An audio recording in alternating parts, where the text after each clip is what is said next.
Hey, how y'all doing? So as you can see, I'm trying out a new form, if you will, a new video form. Let me know if you like it. If you don't like it, I'm probably gonna use it anyway, sparingly. Of course, if y'all just hate it, I just wanted to give this film camera type of vibe because part of my brand is like nostalgia, and there's not even just beyond my brand. It's just something that I like. I like nostalgia, so I like film camera aesthetics and all that kind of stuff. And I just like oldie looking stuff. It's giving Office Siren. It's giving 2005 Catch Me in the Office. It's giving It's giving Prince. It's giving Catch Me in the Office. Who else is giving? Think all the pop stars, all the Caroline and pop stars of the past that were black. Me, but like times 10 because it's me, because it's Chris the brand. You know what I mean? Also, before we get started, let's get into the earrings. I don't know. Okay. Get into the other, even though it's identical to the other, get into that one too. And today, we're going to be talking about desirability and why it's good to try to be yourself in this world where everyone is trying to be desirable. What desirable means in my aspect, how I define it, and some of my experiences, all that type of stuff. So let's just get into it.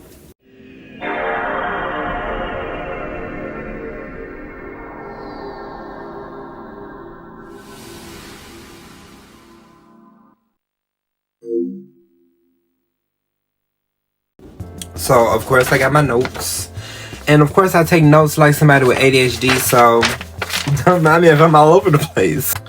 So I think we've all, whether we know it or not, whether we like to admit it or not, we've all had run-ins and occurrences with desirability, what that means, and playing up our desirability in order to achieve or do certain things, whether that's dating, whether that's being successful on social media, like if you're an influencer trying to make money on social media, trying to run a business, trying to get people to buy something from you, or even, and a good point is work, corporate America, like playing that up. People don't like to talk about, or not necessarily like to talk about it, but people aren't talking about that enough, how much, desirability and desirability politics and respectability politics plays into corporate America and the whole workspace, and how racism and stuff goes into that. We're going to talk about all of this.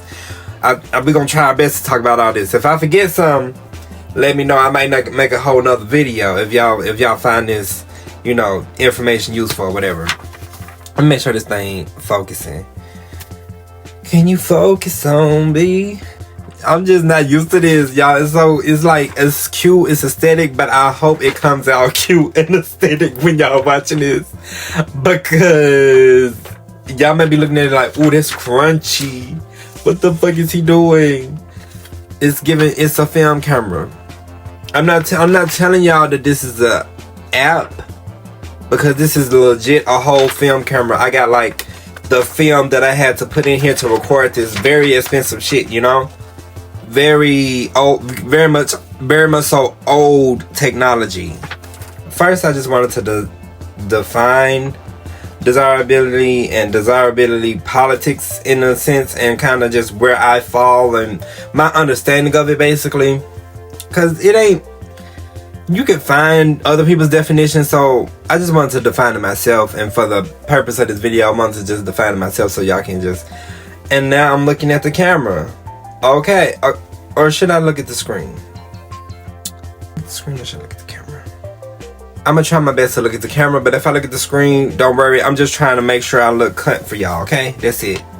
I define desirability, well, actually, this is Merriam-Webster's definition, which is the quality, fact, or degree of being desirable. And that degree part is the most important part. Is like that degree of being desirable, that the degree of being attractive, like basically your overall score, if you will, your level, because there is levels to this, especially with how society is like made.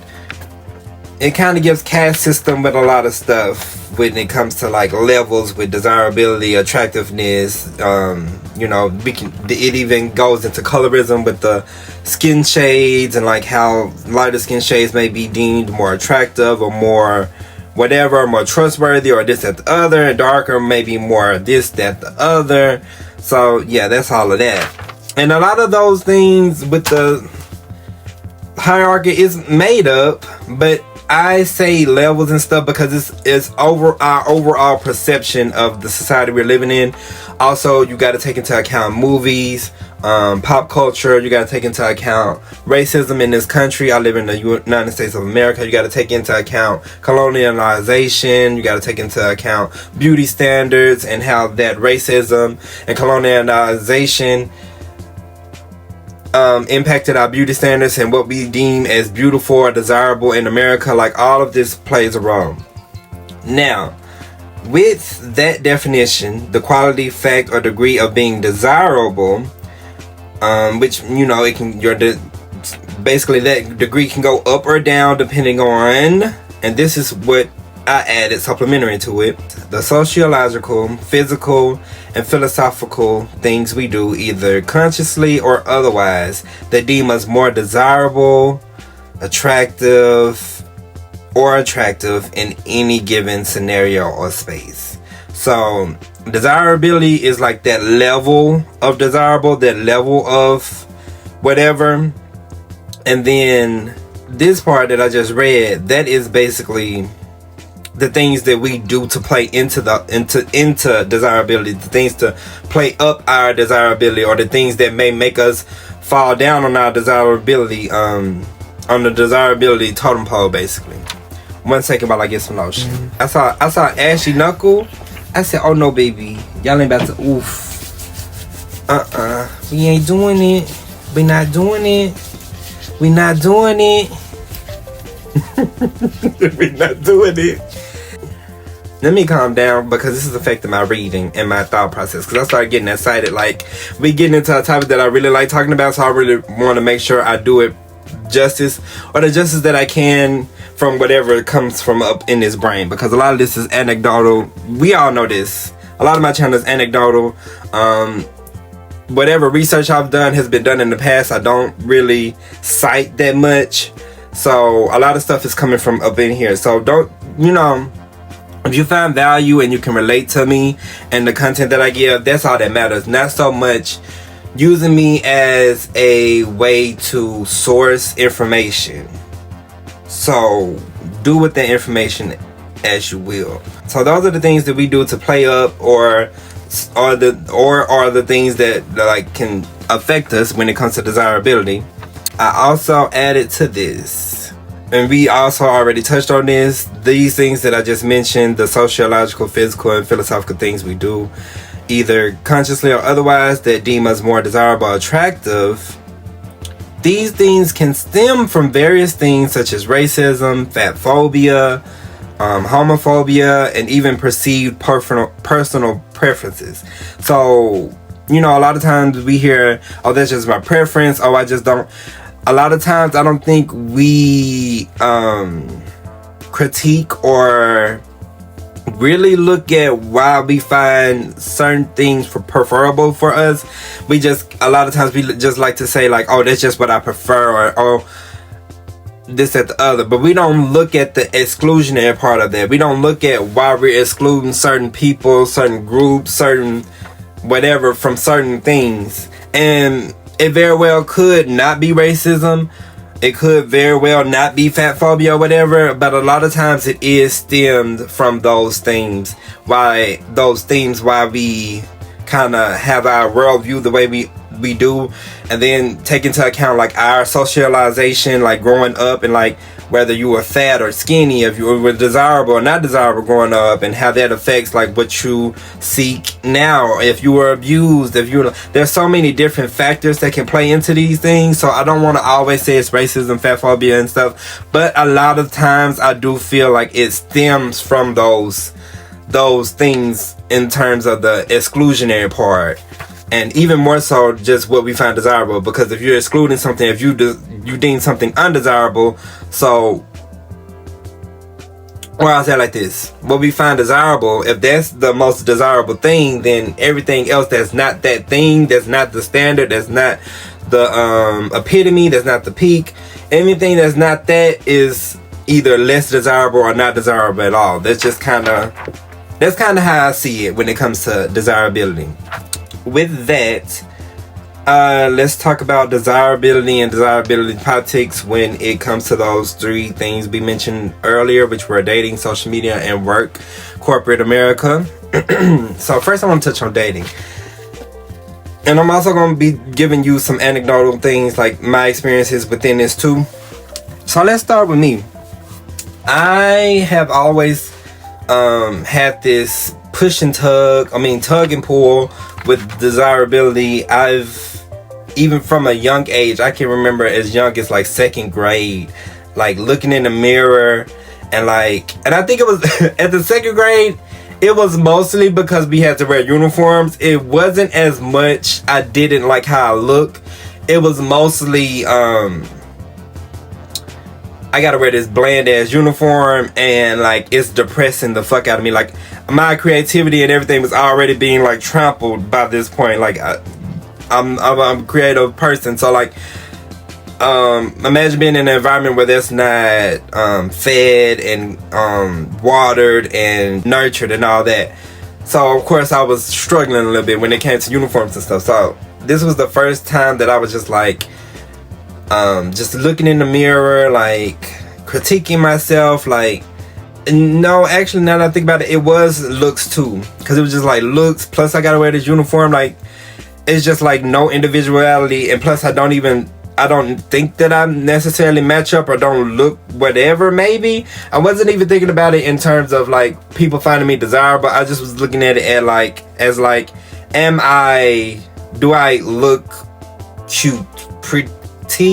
I don't know what words I thought. I knew if I was desirable or not. Basically, we learn these things at an early age. What is deemed desirable, what's not deemed desirable, whatever. Basically, I was having like a few dysmorphia issues even back then in the second grade. Basically, what I'm trying to say, and that just continued to snowball really as I gained weight, because I started to get a little plumper from that, like maybe second, third up. Like I got plumper, and I'm still plump, but I was like plump. Y'all know what plump is. Y'all know if you wore them husky sizes, you know what I'm talking about. The husky sizes, girls. Yeah, the hidden 100 pounds before everybody else girlies. Yeah, I see you. I was one of you. I am one of you. To this day, I've always struggled with the idea. I didn't struggle with the idea of desirability politics yet. I struggled with wanting my desirability to be upgraded. I wanted to work my way up the totem pole, and so I did things that played into that, which was like my fashion sense. Like we had to wear uniforms, but like I'm gonna wear me a cute jacket with it, or I'm gonna unzip my jacket, quarter zip a little. I'm gonna give you a little something. I'm gonna try to match my shoes up with it. I'm gonna give a little zhuzh. I'm gonna possibly do a little something cute with my haircut, whatever my parents let me do at the time. Like I was going to do something to play up my desirability, or just make myself feel confident out in the world, because I ultimately feel like when you play into desirability, when you feel desirable, your confidence is a lot more. It helps you get through the day. You just feel good because you feel desirable. You feel not only desirable to the world, but desirable to yourself. Like you feel good. You feel attractive. You feel like these things, we take them in so close to our heart. So when we are doing good at this thing, it's like it gives us all the validation we need. It gives us all those things that we need. We don't even have to hear from nobody else. We get it. Like that's what desirability and attractiveness and all of those things can do. You know what I mean? That's the power it has. It can really build you up, and it can really tear you the fuck down. But let's get into dating. Let's just fast forward to dating. I personally have never been on a date. I've been on multiple dates with friends and stuff. Like, hey y'all, we've been on dates before. Love y'all down. I done been on friend dates. I done been on self dates. I have never been on a romantic date. I've never had a boyfriend. And that used to be, I never had a girlfriend because I used to, think I was heterosexual, or I used to like try to make myself heterosexual. So like even before now, like I didn't feel desirable. I used to wonder about none of the girls liked me. And looking back now, I can probably say maybe they saw some queerness in me that they didn't like, or maybe it was because I didn't play into that masculine role, which was like to be the one to pursue. I wasn't much of a pursuer per se. I was more of an admirer than a pursuer, and that's not what you're supposed to do as a young boy, as a man. You're supposed to learn how to talk game. You're supposed to learn how to get the girl. You're supposed to learn how to you're not the prize, you have to get the prize. You have to be like these animals in the wild, these birds that got all these feathers, like making yourself attractive, jumping over hoops, fighting with other men, fighting with other boys to get this thing. That's what it gave. And I didn't necessarily play into that much. I just did me, or I was more so worried about making sure I felt good about myself more so than like, mind you, I was definitely had crushes on people and stuff, but I was more so like, I guess I didn't want it that bad. I didn't want a girlfriend that bad to where I was going to be pursuing, because my anxiety, whatever else, which the anxiety stemmed from like bullying. This, I'm not about to give you a chance to reject me. I'm not doing it. This shit hurt. And of course I didn't have the self-awareness of all of this. I didn't have therapy at this time to like help me through those things. It was just cut and dry, like, ooh, I don't like this feeling, I don't want to experience this feeling, so I'm gonna just admire from a distance. I'm not even going to give you the chance to reject me. And that's kind of what I've been working through now. I'm still not an approacher. I'm still not, unless like you give me signs that like you want to be approached. I'm not about to open because I've had horrible experiences. I'm not about to open myself up for all of that. It just, I get overwhelmed. It'd be too much anxiety, too much heart pounding. I'm sweating now. I think I stink. Like it's just so much going on. But in dating, especially in the gay community, but I could touch on the heterosexual and just all dating really. These dating profiles, dating online is like a big thing now. So we make sure we have the best pictures. We make sure we look cute in our pictures. We make sure our hair is did, or we try to make sure we show certain personality attributes that we think may be deemed desirable or attractive to a possible mate or somebody that we may want to be with. And I noticed, I'm going to touch on on the gay community real quick.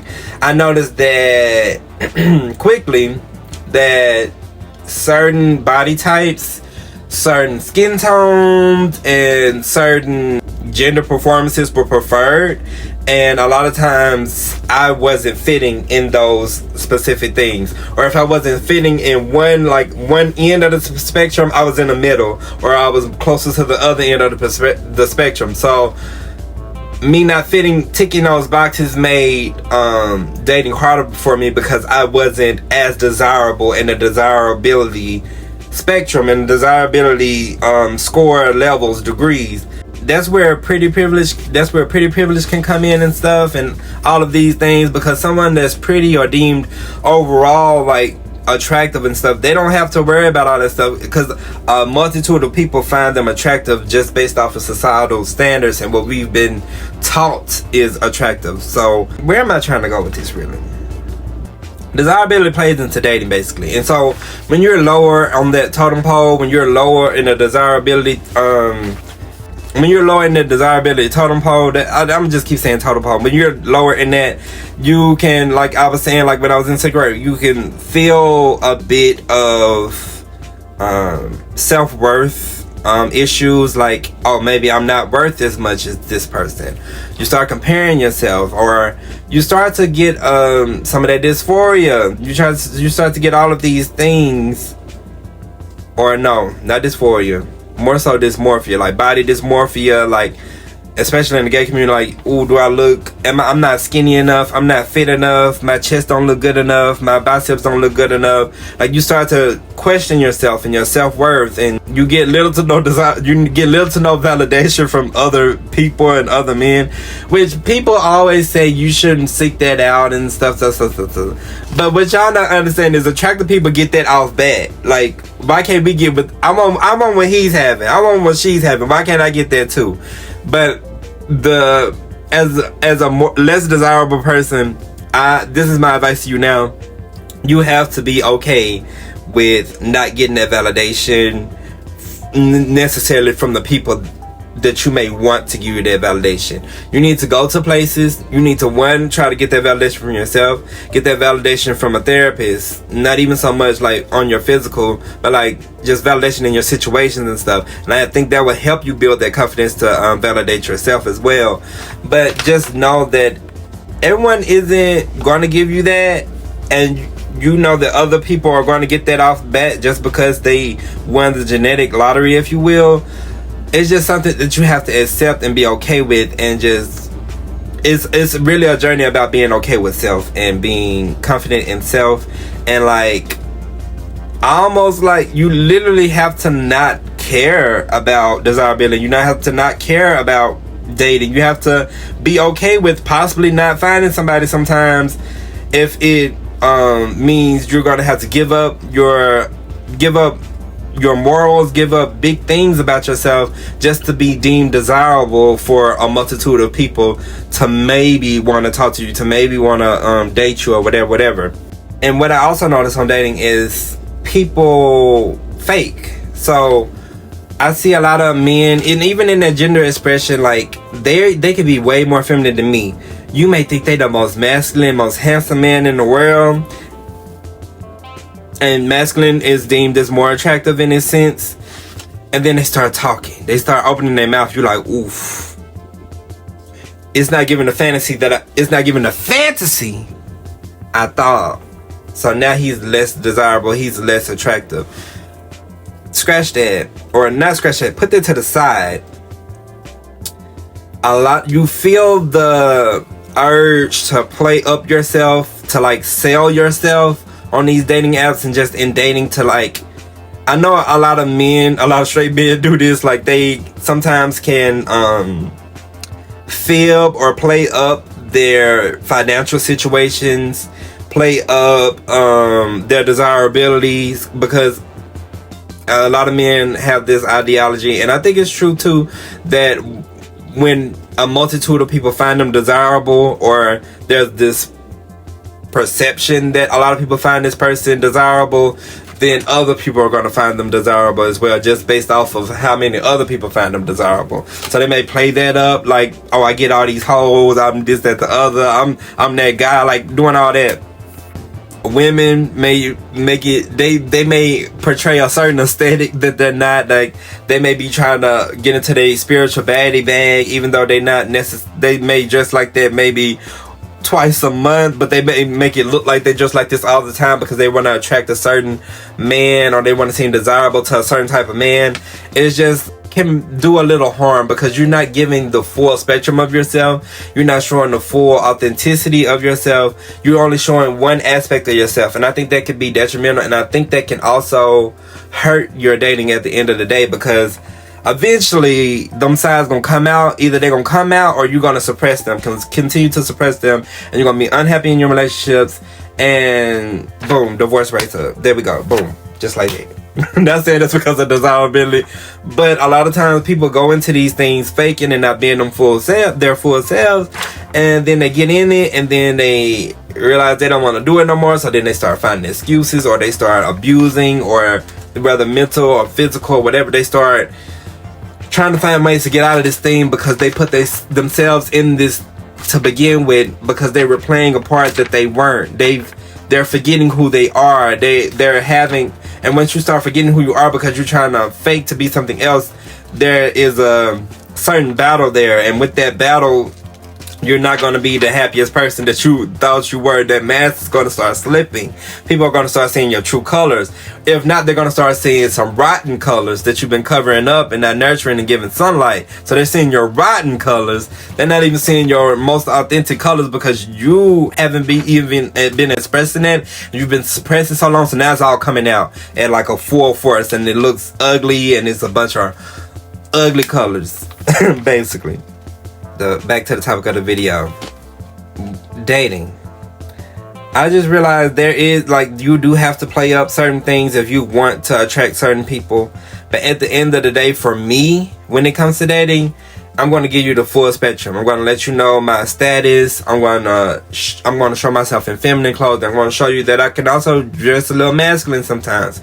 I'm going to show you me bald head. I'm going to show you me with hair, because you can have either one at different times. You know, I'm going to give you more of a clearer picture of who I am. You're never going to get the clearest picture, but I'm going to give you a better picture of who I am on these dating apps, and just portraying a more authentic version of myself, whether that is deemed desirable or not, because the whole topic of this is to ignore desirability.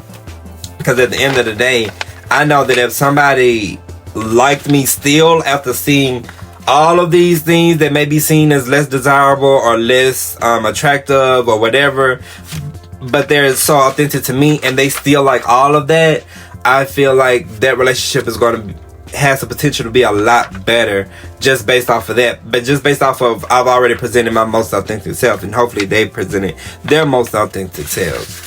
And so let's move on to social media. So with social media, it's kind of the same thing with dating. You playing up yourself. You may be playing up a lifestyle. You may be making it look like you have more money than you do, or maybe not showing aspects about your life that are seen as less desirable or less not good. Because I think social media is one of the prime things where desirability politics plays into account. Because especially when it comes to business and it comes to lifestyles, you want people to buy into you. You want people to buy into a certain lifestyle. If that lifestyle doesn't look desirable, it doesn't look like the fantasy, it doesn't look like something somebody will want, it's not the quality, fact, or degree of desirable that's high, then less people are going to gravitate towards you. Less people are going to buy into you, buy into your product, whatever you're trying to sell. So we know going in, a lot of times we need to show some of our best assets. We got to show our best outfits. We got to show our best sketches. We got to show our best art pieces. You know, and that's another aspect of things that I try to show a fuller spectrum. You're going to see my goofy side. You're going to see me modeling down. You're going to see me giving face. But you're also going to see me giving a little silly face at the same time. You're going to see me being goofy. You're going to see my crackhead side. You're going to see me talking about politics. You're going to see me talking about music. You're going to see me talking about pop culture. You're going to see me talking about LGBTQ issues. You're going to see me talking about food. Like, the most authentic person that you can get of me is in person, but I'm trying to at least give the effect of my most authentic self to the internet. You know what I mean? Like, as much as I can, because I'm literally don't have cameras in here where y'all can just watch me 24/7. I'm definitely cutting and snipping some stuff, and I think that's what a lot of us do to an extent. There's an extent where you get where it's just like, okay, we're cutting and snipping, but then it gets to we're making whole fake, nothing has nothing to do with our real reality. We have a whole fake identity, whole fake lifestyle that we're portraying just for social media, like just for money. And I think that's what it comes down to. A lot of times it comes down to money. Our capitalistic society does a lot to us. So for this money, we're not being ourselves or not even, some people don't even do it for the money. Some people just love that validation. They love that attention and stuff. And I get it, especially if they grow up in a certain way or grew up whatever. You know, I don't blame people. I want everybody that's watching this, if you can enroll in a sociology class, get you a sociology book, your empathy and your worldview will change. and my worldview has changed. That's why when y'all come on here and y'all tell me like I'm so self-aware and stuff, it's because I took sociology. It's because I took a sociology class, and so I see how I oftentimes look at the nature and nurture of things, and I feel like a lot of things have to do with nurture, how someone is brought up, and some things are nature, like chemical imbalances in your brain, or just certain things in your brain that's just going to make you different than other people. Like, I'm fascinated with those things, one, but two, I also look at those things when I look at a person, and I definitely be judging sometimes, but I try to at least look at the socialization of that person that has possibly happened to have them now in front of me, present themselves to me, or whatever they're projecting onto me. I have to think, oh, maybe they're doing this because of this, or maybe they're doing that because of that. And so it allows me to have more empathy and sympathy for people, and just be overall, not take so many things personal. But social media still, I got fake lives, filters. Yeah, filters. We know about filters. Filters that give us eyelashes, filters that put makeup on us, filters that make our faces look a little bit slimmer, all to look more desirable. Some filters may make you have funny colored eyes. You know, it's fun to play with those things, but some people, this is their everyday thing. You're gonna always see them with a filter on. You're gonna always see them done up and stuff, because they want to be desirable, because they know if they fall into these isms and things that people can be phobic about, they're going to have a harder time. So they play into those aspects, and they put filters over the things that they know their insecurities, one, but also the things that people are going to possibly pick on and stuff. And then even bodies, just you have people out here on steroids, people that have gotten lipo, have done certain things, but they haven't painted the full picture to their followers and not their audience and stuff. And so I don't think they understand sometimes the damage they can do without being like, you don't have to tell everybody this, that, the other, but when you're trying to make it seem like you naturally achieve this, or like you out here getting surgeries, but you making workout videos like you actually be working out, like you actually worked out to achieve that body, that's dishonest. And I'm not one that likes dishonesty when it comes to certain things. Like, I like authenticity, but at the same time, I also don't have to watch those videos. I just hate that it affects other people. You know what I mean? Because it's going to affect their daily walk. It's going to affect, you know, how they probably see themselves, or this, that, the other. Empathy. Empathy. But yeah, so that's one thing that I don't play up, because the same thing with dating. I know that more masculine, if I dress more masculinely, talk more masculinely. Yeah, what's up y'all, what's up? This is my YouTube video. I'm tired of all these, like, this what they call it, this LBQZ, this gay agenda and shit, like, that be raising these men to be like fags and sissies and shit. Like, I don't like that shit. Do more masculine things that's going to get me more attention. If I had a certain body type that was going to give me more attention. But I have to look at what I have right now, what I can work on right now, and what I want for myself. And what I want for myself is, sometimes I want to wear a skirt, sometimes I want to wear a women's blouse, sometimes I want to wear dangling earrings, sometimes I want to grow my hair out and have it curly, sometimes I want to be bald headed, sometimes I want to have a beard, sometimes I want the beard to be shorter, sometimes I want to go T. You know, it's what I'm trying to say about the ignore desirability when it comes to social media is, do the things that you want at the end of the day. It doesn't matter if you was influenced by somebody else, or you saw something else and you liked and you decided to do this to yourself. I implore people to do that. I like that everybody trying to make it seem like, oh, you trying to be like everybody else. That's fine to be like everybody else, as long as that's who you want to be and that's who you want to present to the world, and that feels most authentic to you. I don't see nothing wrong with that, honestly. And a lot of people, I notice they don't like, they won't talk on social media. They just, if they're a model person, they just show their pictures. They just show them looking cute. You never see them talking about anything. Make some people avoid politics and stuff because they don't want they don't want to lose certain desirability points, certain brownie points, which are synonyms for our word desirability today, that I wrote down some like more of today's type of synonyms. Or aura. I know y'all been seeing people talking about auras, brownie points, big dick energy. Like, think those things when you're like, desirability. I think those, are different words that we've created and stuff that can gauge desirability in certain instances, in certain senses. So those are ways that desirability has shown up that you may not, if you're still not getting it, those may be some ways that desirability has showed up or presented itself to you that you may not have noticed. But yeah. And before we get into work and like corporate jobs and stuff, I also want to get into policing.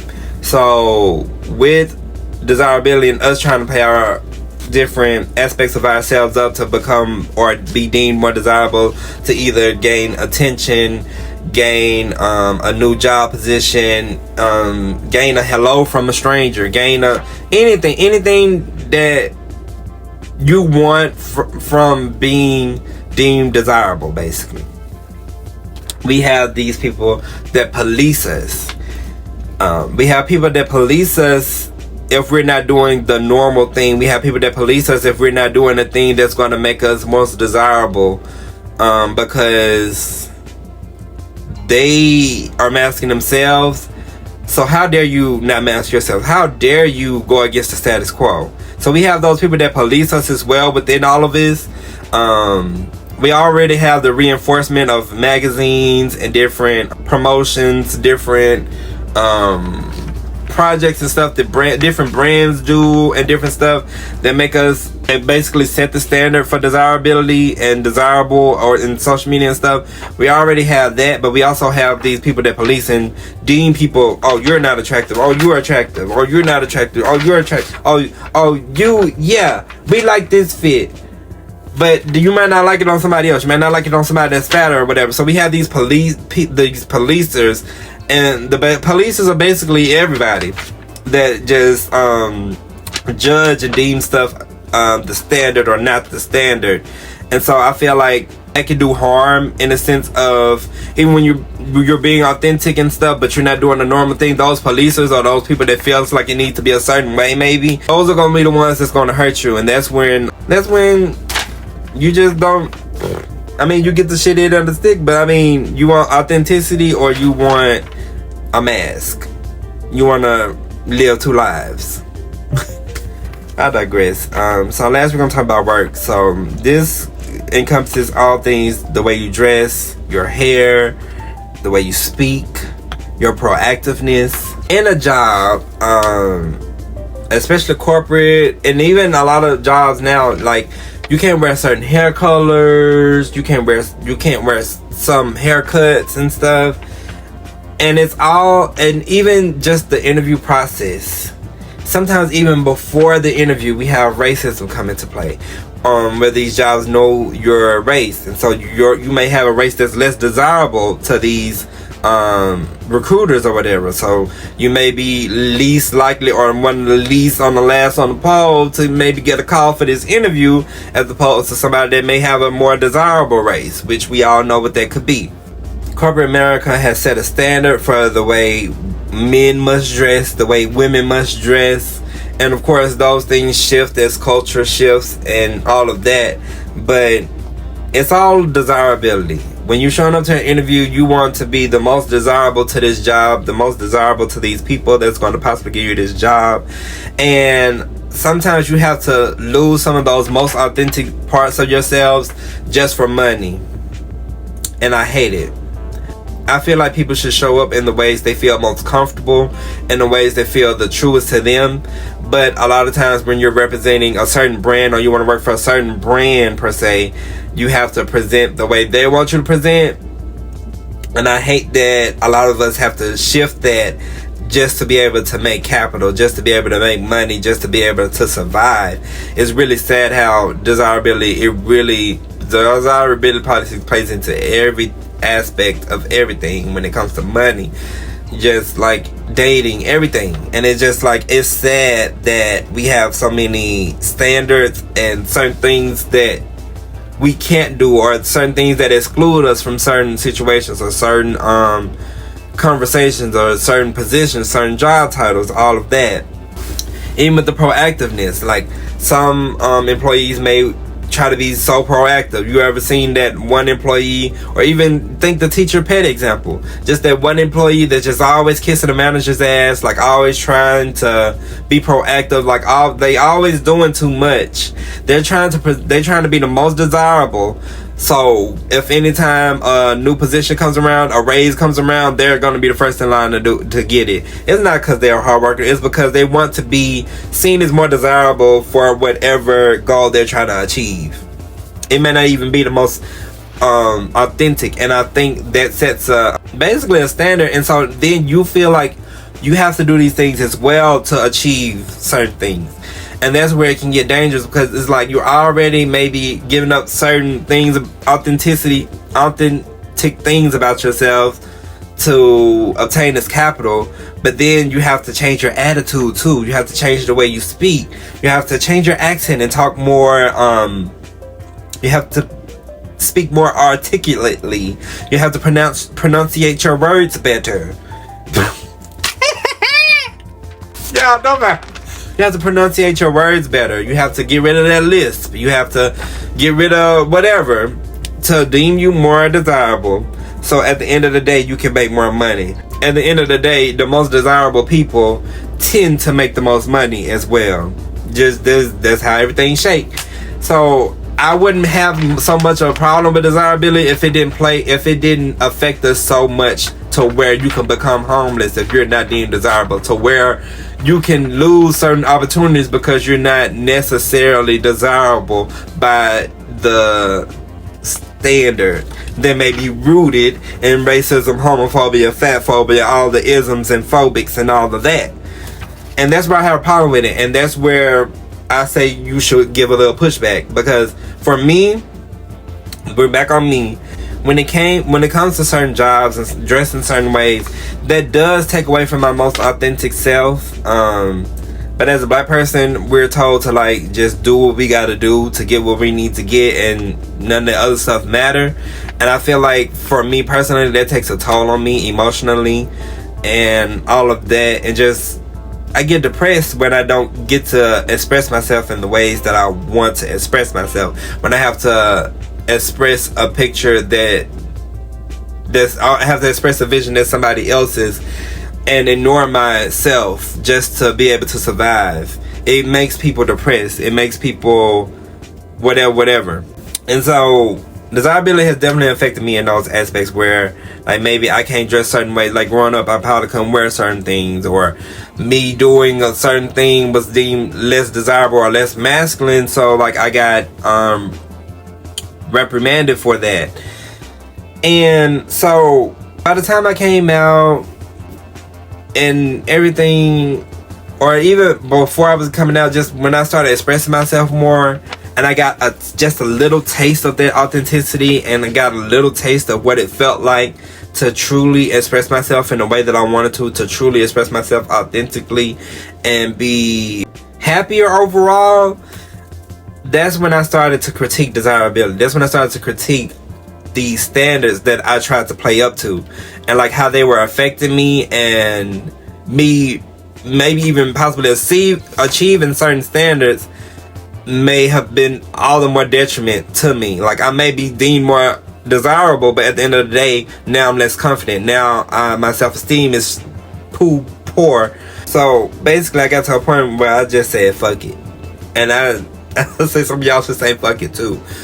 Like, especially when you have the ability, or even if you don't have the ability, if this is taking a toll on your mental health to the point that you may want to leave this earth or certain things like that because you can't be yourself, or you don't feel like you can be yourself, you shouldn't let it get to that point. But move, sis. Leave. It's not worth it. Because a lot of people see depression as, some people don't recognize depression, but even apart from depression and self-unaliving thoughts and stuff, this stuff can take a toll on your health, on your mental health, on your physical health. Certain diseases cause from stress, certain cardiovascular stuff cause from stress, certain real life things that people die from every day because they had to hold something within. They had to hold their authenticity within, and then cause the internal stress that maybe nobody ever saw. And so then we see, oh, this person had a heart attack. Oh, this person may have harmed themselves, and we don't look at, like, we don't provide a world for them to exist. We provide a world where their existence is automatically anti. And so them being anti is automatically bad or wrong. Imagine living in a world as a human where human connection is like a big thing, and like you're denied certain aspects of that just because you're anti, or you're not the standard, or because you're trying to play the standard, but that's not who you are. So there's always this internal battle and all this stress that you're putting on your body constantly to be something ultimately that you're not. And when I say fuck it, I say fuck it to an extent, because I'm a person that believes a little bit into the spiritual, or I believe in the spiritual in a sense, or I believe in faith, whether that's in yourself or within a higher power. I don't think that we should put all of our faith in the higher power. I think we should also reserve some of that faith for ourselves, and because we ultimately have to empower ourselves too to do certain things. So it becomes a thing of logic versus integrity. And that's something that a lot of black children, a lot of black and brown children have had to face their whole lives. It's logical for me to maybe date guys even though I don't like guys, or to put on this dress even though I don't want to put on this dress. It's logical, but all the while I don't have any integrity. I'm not standing on who I truly am. A lot of times the logical things will get you far in this society, but we have seen a lot of times where your integrity can get you a lot of places as well. It may not get you there as fast, but ultimately I feel like you will be happier with your integrity.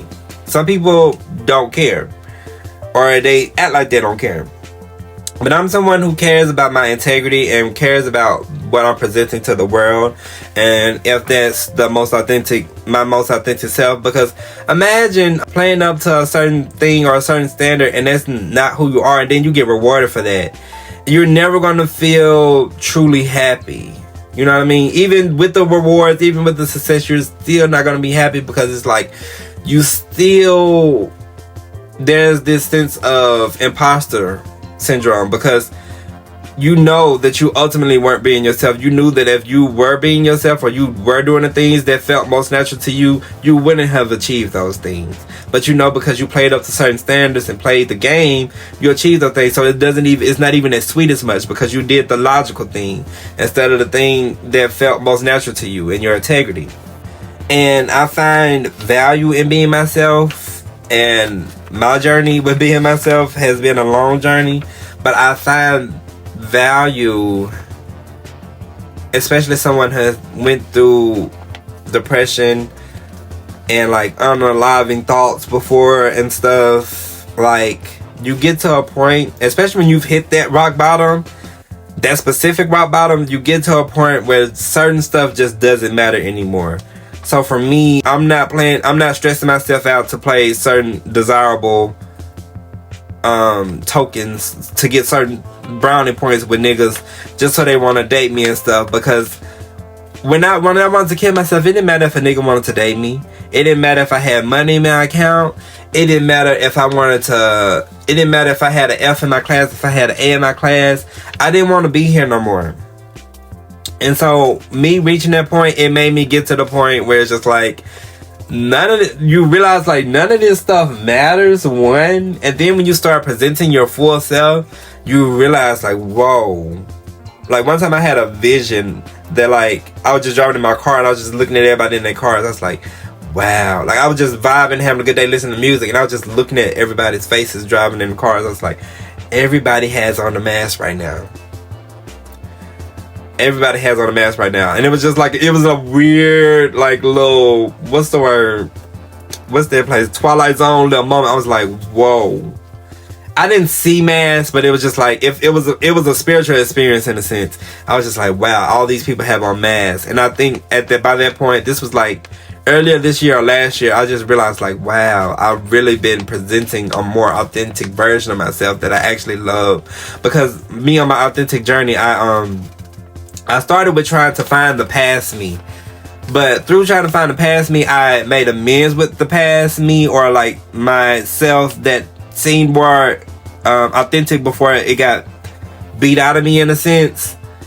I looked at it and I was just like, it's a little outdated. So I've updated it to more of who I am now. And some mixing has gone on and whatever. But basically what I'm saying is, if I want to color my hair, I'm going to color my hair. If this certain job don't meet my standards, or I know that I'm not going to be a good fit for here, I'm not going to go. It's not worth it. It's not worth my authenticity. It's not worth me not being happy at the end of the day. I know some of y'all, you come from a generation where, that stuff don't matter. Like, get the bag and then go home. Get the bag, go home. Save up your money so you don't have to do. I can't do it because I've hit those rock bottom spots that I was mentioning where I was feeling certain ways, and I don't want to go back there. And me doing those things are going to make me go back there because I value my integrity and I value everything else that much more over that. But I just want to express to y'all that there is a lot of value in being yourself. Whether you get validation from it or not, at the end of the day, you're going to feel a lot better. You're going to make healthier decisions. You're going to have to cope a little bit less, maybe, depending on your situation.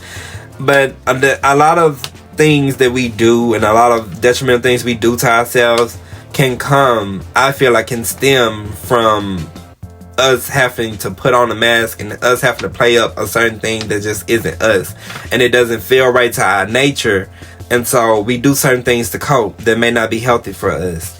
And so ultimately this is really just like me advocating for a healthy lifestyle in a sense, because you being your most authentic self and valuing who you are, that is not only gonna make you happy or whatever I'm saying, like it's gonna affect every aspect of your life when it comes to what you eat, when it comes to how you exercise, your self-esteem, how you feel about yourself, how you nurture yourself, how you water yourself at the end of the day. So that's more so why I'm saying ignore desirability and be yourself, because it's gonna help you at the end of the day. Not so much because I just want to be anti, like, fuck the people, be yourself, fuck everybody else. They don't know you like I know you. They don't know me like I know me. Like, yeah, whoa. Or just like, I'm not saying it in this sense, I'm just saying it in the sense of basically help yourself. Self-help. Help yourself at the end of the day. And do what makes you feel happiest. Whether that's going to get you 0 likes, or that's going to get you 5,000, 50,000 likes, 1 million likes. Do what's real to you. And I feel like, honestly, you truly being yourself consistently, more people that also want to be authentic or that are authentic, they're going to see that in you, and you're ultimately going to get what you want at the end of the day. You may not have gotten it, the journey may not look the same as you may have thought it was going to look, but it's going to be the journey that it needed to be. Everything happens for a reason. Thank y'all for watching this. Like, you watching this happen for a reason. Hopefully it inspired you. Even though this quality looking the way it look, I'm on a film camera, don't forget. A film camera, not an app.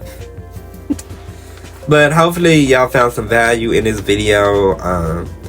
Of course, I didn't come back last week because I need a haircut, and like even now, I'm skating by. I mean, I had to brush it a certain way, but like my haircut is still okay. I like a natural look, if you will. Like my hair's starting to come in right here and stuff.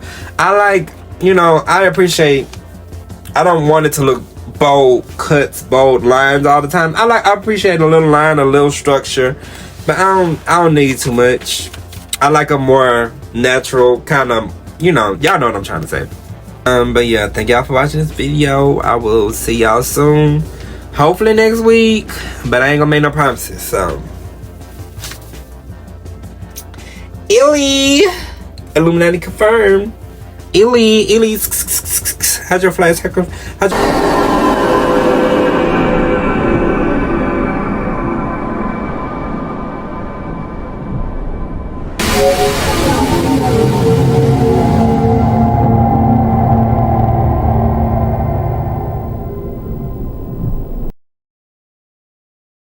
Oof. Ooh. Get into the collar, bitch. Hold on.